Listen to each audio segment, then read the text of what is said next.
Hello, I'm making this video to inform first people who have pets about the Newton Animal Hospital, and as put in the email, one of their staff members, principal, co-owner, basically the owner's wife, Carol DeJong, that you want to stay away from this nut and you definitely don't want to take your pet there. Here's what happened to me. I'm disabled and I have extremely low income, so I had a dog and she injured her eye, and it took a long time to come up with the money for the surgery. I finally did by selling my car and then also by settling a lawsuit. So what I did was I brought the dog in for surgery and they botched the surgery, so I brought the dog back early before it was time to remove the stitches. Calling them saying, I believe one eye didn't come out correct. I'd like you to take a look at it. I brought the dog in.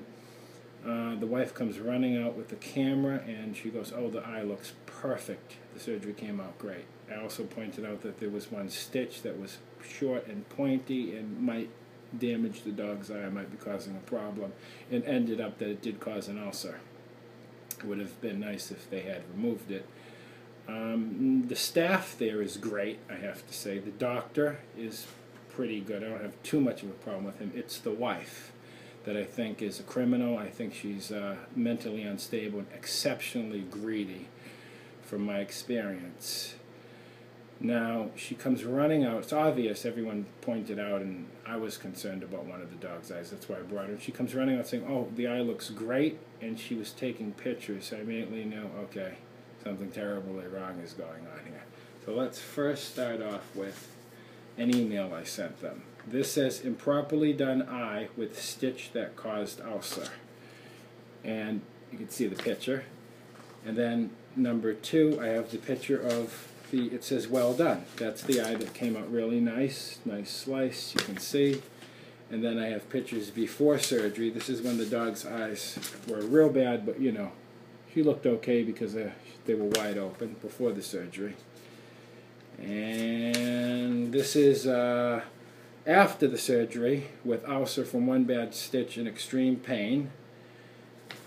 You can see that. And I said, this on a large sign on a public street nearby. Get back to me to avoid being served by a constable. I'm having an eye specialist treat the ulcer and more. I spent $1,300 with you and have to spend more. Make me an offer. So what I'm trying to do is recoup an amount of money back so I can fix the dog's eye because it wasn't fixed correctly and I was leaving it up to them. And this is, I'm basically saying I'm going to take you to court unless you be reasonable, admit that there's a problem, whether you want to admit that you did it or not, and that you can help me fix it by partially refunding my money because I'm an unhappy customer. And once again, the problem I have is with the wife. So they send me an email that says, Dear Damien, and this is obviously the wife, because it says Carol DeJong, principal, sincerely. Dear Damien, well, we don't respond to threats of any kind. It's not a threat. I did want to respond to your pet's medical needs and assure you that the care we provided was appropriate and our surgery was successful, which obviously isn't true. As confirmed by Dr. Coster, that's the guy I brought at Angel Memorial, and you can see a sheet of paper I have here that he's saying that it has to be redone, and that the stitch had something to do with causing the ulcer. The entropian surgery performed November 6, 2014, all that. Hereby Dr. Joe was successful. As with most surgeries, your aftercare is of utmost importance, so she's blaming me. Non-compliance with your e-call and failure to use medication immediately after a procedure could have adverse results, including the development of an ulcer. I'm not even sure that's true. It is also noted in your medical notes that you were informed that the second entropian surgery may be necessary even if you followed post-operative care instructions. If he did it right, it wouldn't be necessary. Sometimes, you know, you don't do things right and then additional surgeries are needed, but in anticipation for your next point, Dr. PFS knew where the E-Club, blah, blah, blah, continue to use the iron follow that. We're sorry that you experienced financial hardship and wish you and your dog all the best. But they don't, or else they'd make some means of helping me financially. For your convenience, for $4 angels to college. And that's that. Okie dokie. One 2. Now, let's see. Okay. So I fired back, stop pretending to be the victim. There's no way you would know the surgery was successful. I would, though, and the follow-up vet would, too. My dog's right eye obviously was not cut enough, and that stitch of concern should have been taken out, and because it was, it caused the ulcer. Your attitude was everything is great, and you ran out oddly with the camera when everyone said that the eye and stitch looked bad. Then you blame me saying that not having the cone and how I handle it caused the problem. Then why would you have said all was great? I said greed is always a sin, and the customer is always supposed to be right and given the benefit of the doubt. Clearly one eye came out badly. You say it did come out good, but then later you say it's my fault it came out bad. So which is it? Two things here are not right. The whole surgery and the response to the dog's eye. I thought sitting in court waiting for your case to be called would make you think talking your way out of it is impossible. It could be more costly, as well as explaining to all your customers why my dog's eye looked like in the photos a puddle of mush would be a deterrent to not assuming responsibility regardless. Okay. But some cannot resist fighting and holding on to money. So my choice would have to be to go public with the legal sidewalk sign campaign as well as bringing you into court. That way, if everyone agrees with you, I'll know the truth is complete and I'll be satisfied. Whereas if everything different occurs, I will know that I fought the good fight and exposed your corruption. P.S. Remember, I'm disabled, poor, my dog's one eye isn't right. That's really what the thing is. They could have given me a loan. They could have refunded me part of the money. Because you can't argue with that. That can't be argued by anyone as untrue, and that's the rest of the story. Okay.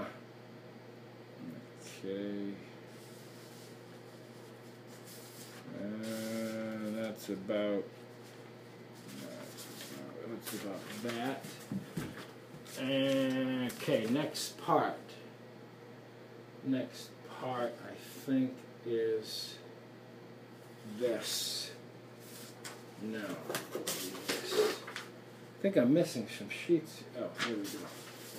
Then I get an email, dear Mr. Weir, I've written the new Neil Hospital staff member Carol DeJong in connection with the harassment, made up fear, and or intimidation, made up you have caused them to suffer by way of your words and conduct. So basically, they're nervous about me saying, come on, I'm poor, I'm having trouble helping my dog's eye. One eye didn't come out good, I spent a ton of money, can you refund me part of it, and stop just saying, oh, everything looks great and it's my fault. They call that intimidation. It is my understanding you're stalking staff at the hospital. I think he just threw that in. I think this lawyer, I Googled that he works out of this house. He's probably a family friend, and he just figured that if he just throws in, as my understanding, you're stalking stalking staff at the hospital, or he could have said you're trying to break in and kill and murder and rape everybody. You know, maybe to intimidate me or, you know, booster their case. It is my further understanding you have no permanent address, you have a criminal record, and that you are harassing my clients on account of constellation of untrue facts outlined below, and that you rely on a meritless position. Excellent care was rendered. Obviously not true. You did not follow up as instructed. That's not true. The follow-up for the first week was good, but the dog was suffering so much I had to remove the e-collar and just say, you know what, this didn't come out good. Besides, if the e-collar is removed, why would she be rubbing only at one eye? She'd be rubbing at either no eyes or the eye that's bad, or both eyes if they're bad. And it says, then he makes up this one. Okay.